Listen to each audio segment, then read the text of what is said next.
So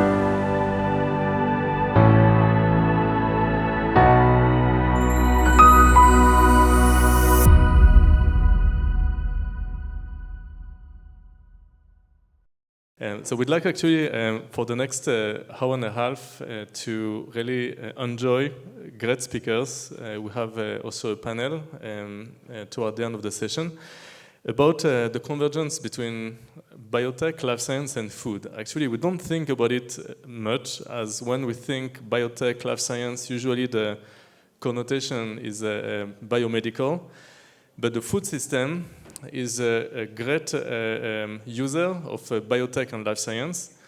And biotechnology has been actually the oldest technology in food. Wine is produced by fermentation, which is a biotech process, as you know, for thousands of years. Same with beer, with bread, with the fermentation of yeast, with cheese.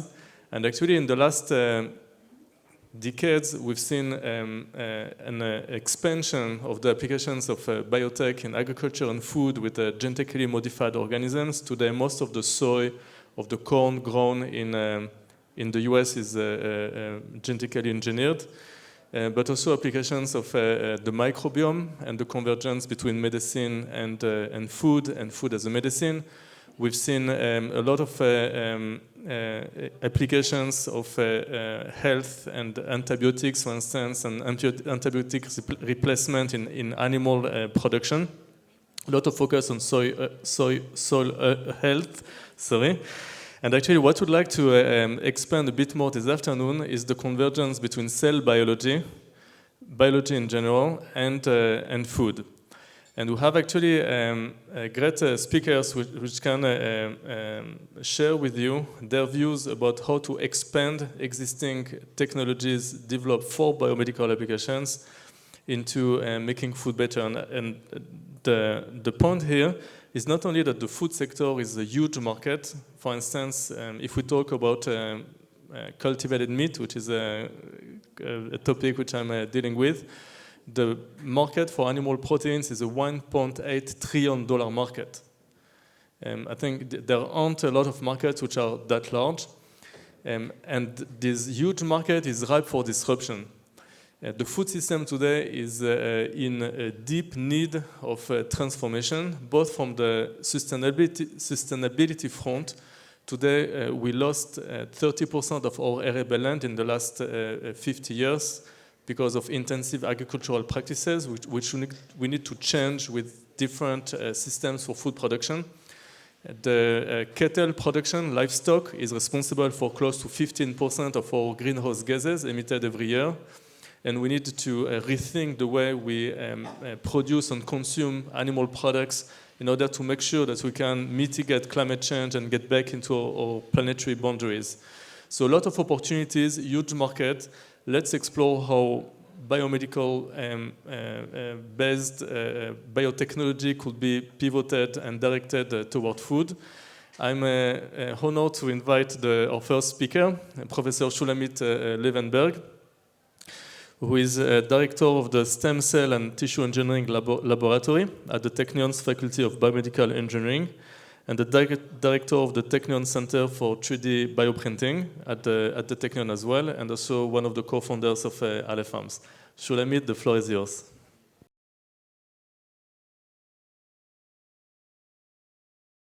Thank you very much, and I would like to take you through the journey that we did from a regenerative medicine to food application. And when we're talking about this transfer of knowledge from the lab to the industry, so I just want to mention the 3 companies that came out from the lab, and I will talk a little bit about Ale Farm at the end of the talk, but there are other 2 companies that I will not have time to discuss today. So when we're talking about tissue engineering, the need actually emerged from the need for tissues and organs for implantation, to regenerate the tissues after injury. And we know that there is a need, and how we can solve it, we can try to engineer the tissue in the lab. And for doing this, we really need also vascularization. We need to make sure that we have the nutrient and oxygen that can reach the tissue, and I will talk about how we can solve this problem, because without tackling this issue, we will not be able to engineer large tissues. So just for the concept of tissue engineering, we can take cells, the different cells of the tissue, we can take more than one cell type, and then we can mix them together. And for example, if we're talking about muscle tissue, we can take the myoblast, we can take the endothelial cells, we can take support cells, and after finding the right cell ratios and medium composition, we can then load them onto the scaffold, the 3D matrix that can be also biodegradable. The cells can go into the pores of the scaffold and start to organize themselves, to proliferate and migrate and organize themselves. And we were able to show that if we add endothelial cells, they can self-assemble into the vasculature, they can form the tubes, and they can elongate, and they can anastomose and actually form the network of vessels. And by this, we can really create this vasculature that can help us also in vivo after implantation. And if we add support cells, some of them can differentiate to a parasite or smooth muscle-like cells and be recruited to the vessel wall and stabilize the vessels. And eventually, we can get the cells of the tissue to differentiate. Here we can see the myoblast, and then we can get the vascularized tissue. So under the microscope, we can really see these processes. So here, I'm just showing you the endothelial cells forming the vasculature. They are really forming the vessels, so it's not only the animation, so you can really see it. The endothelial cells are labeled in red, and everything here is filled with the other cells, with the muscle cells, for example, and the endothelial cells are finding their way and forming the vasculature. So after we have the engineered tissue, it can be vascularized.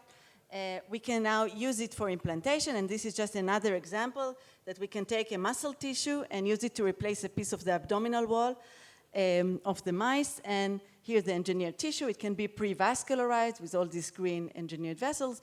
And then we were able to show that this tissue can really call the host cells to get into the implant, and specifically the vessels will recruit the host vasculature and will have connection, and we have different type of connection, and eventually, because of this anastomosis, we can get some of the engineered vessels to become functional, and blood will start to flow through them and will reach faster to the deeper area of the construct. And by this, we can really feed the implant, which is really very critical.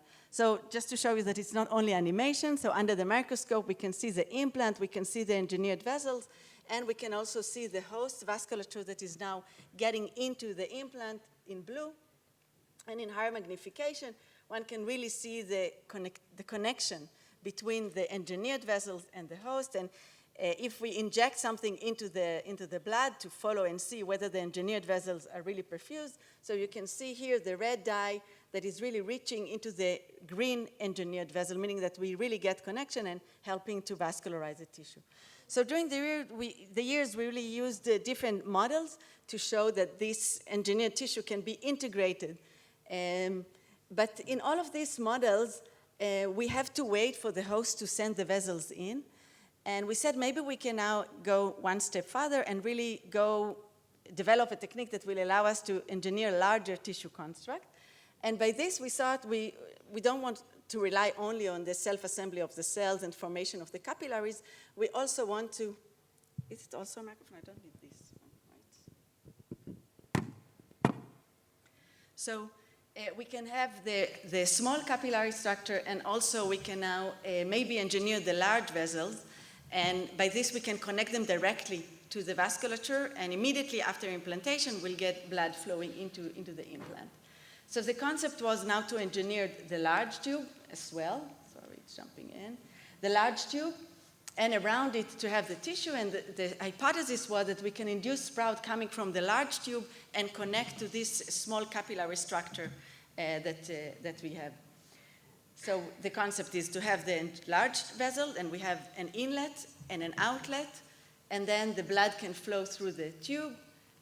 Only I hear an echo. Is it only me that's hearing it, or maybe this because it's open? No? It's okay? Okay.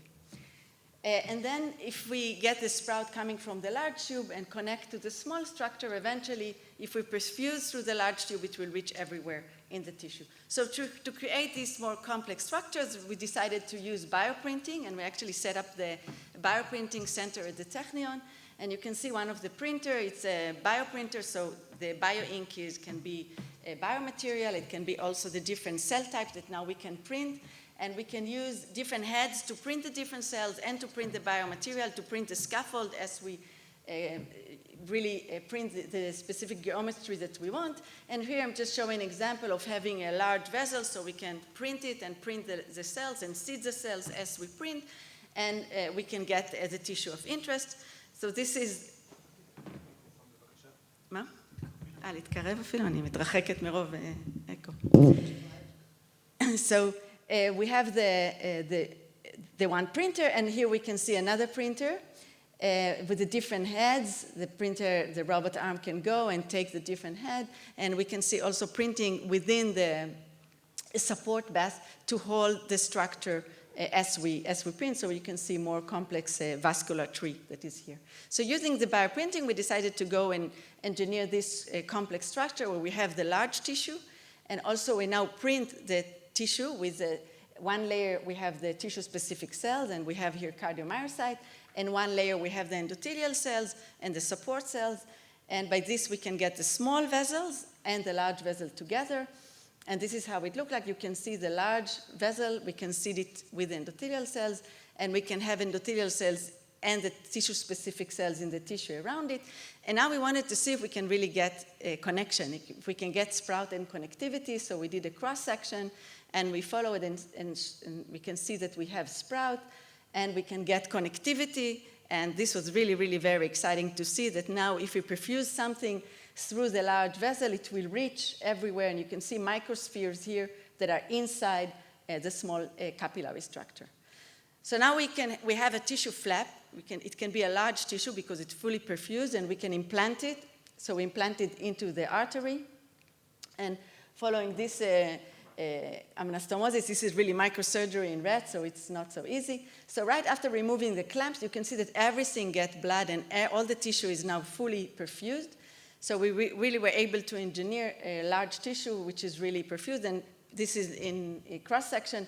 We can really see all the capillary structure. Everything is really fed very nicely. But now, because we're using bioprinting, we can do more complex vascular structure, which can be patient-specific, and now really print the tissue of interest. And you can see another example of printing more branching vessel networks, so it doesn't need to be only one large tube, but it can be branching structure where everything will be fed. You can see the large vessel and the smaller vessels. Everything will be connected, and we can perfuse it. So you can see we connected here to the pump, and everything can be perfused. So it can be perfused in vitro, and immediately it will be perfused with blood after implantation. So the concept now can be used to engineer more multi-layered tissue structure, and this is thing that we're working on in the lab. And so this is one example where we can use the bioprinting to make this complex structure, because with a printer we can now use different cell type, different layers, and also embed the vasculature. Another example of tissue engineering using bioprinting is a project that we have with Sheba Hospital to engineer the uricale. And again, we develop a printing technique that allows us to print the very specific design and seeds cartilage cells, and then implant it to create this cartilage tissue. And again, the bioprinting allows us to define the specific structure that we want. I want to mention, if we're talking about bioprinting, another technique. It's a paper that just came out 2 weeks ago. It's a project that we developed to allow the next generation of 3D bioprinting, which can be in situ in the body. And this is using ultrasound-mediated polymerization, so we can polymerize the bio-ink with ultrasound, which allow us to really get deep into the tissue. And this was a project of Lior in the lab. And you can see that it can allow us for very specific drug delivery, very deep into the body, and also for cell delivery, where we can take the cells and using the polymerization in situ to really to decide where the cells will be and in what shape we want to deliver it directly in the body. And you can see that because it's ultrasound, we can polymerize really through thick tissues, and this is just an example of thick tissue that we were able to polymerize through. And also we can use focused ultrasound to make defined structures. And now we can really print inside and also make the structure that we want. And we hope that this will give a new tool for tissue engineering. So it is discussed how we can use tissue engineering for regenerative medicine, but I want to use a few minutes that I have also how we did the translation to the food direction. So the same concept of tissue engineering can be used now for food. You can take cells from the cow, for example, and now the scaffold need to be edible, and we can create a 3D tissue that can be used as food, as steak if you want. So we derived cells. We differentiate them to muscle cells. You can see the long myotubes. And we're able to show that, again, if we mix different cell types together and using the right scaffold, and here we use textured soy protein scaffold, we can create this muscle tissue. The cells can differentiate and form a 3D tissue. This was the work of Tom in the lab. And based on this technology, we founded the Aleph Farms. And this the first product of Aleph Farm, where you can see the thin-cut steak. This is a petite steak, and this is the first product. You can see it also here. And this product received the approval, regulatory approval from Ministry of Health just not so long ago. So in the lab, we're taking it now to the next generation, maybe the future products, using bioprinting. So for this, we need to develop a bioink, edible bioink, and you can see here a new development of bioinks where we can print the tissue. We can also make bioink that are rich with protein. This is also a very recent paper that was published, work by Shlomit. So we can create a scaffold. We can also develop the bioink. And we can also introduce to it fat tissue and get marbling of the tissue. And I will just end with this, showing how we can create ribeye steak with combination of muscle cells and fat cells together to create this structure. Again, this can be the future product. So I will end here because we don't have more time. And I want to thank the organizer for the invitation, and also to thank the group and all the collaborators and the funding agency. Thank you very much.